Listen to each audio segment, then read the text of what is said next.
Briser le silence et faire justice, c'est l'appel de Pramila Patten, envoyée spéciale de l'ONU sur les violences sexuelles dans les conflits, lancé ce lundi à la résidence du président israélien.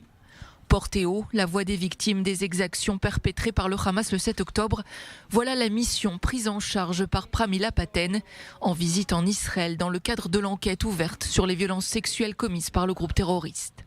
Après ce qu'il s'est passé le 7 octobre, je ne pouvais pas rester derrière mon bureau. C'est pourquoi je me suis engagée avec le gouvernement israélien dans le cadre d'une mission permanente. Je suis très heureuse d'être ici pour exprimer ma solidarité avec Israël, les survivants, les familles des victimes et les otages. Les violences sexuelles sont parmi les crimes les plus haineux et dont les conséquences sont dévastatrices et se répercutent sur plusieurs générations. Sa mission auprès des victimes, les inciter à parler, à sortir du silence dans lequel beaucoup s'installent par honte et par crainte d'être stigmatisés, rendant ainsi les violences sexuelles si puissantes et si efficaces.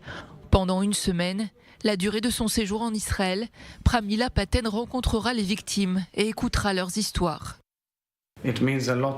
Votre présence en Israël veut dire beaucoup pour nous, car les atrocités que nous avons vues le 7 octobre doivent être racontées et faire l'objet d'une enquête. Et surtout, les victimes doivent être prises en charge. Nous vous remercions donc pour votre solidarité.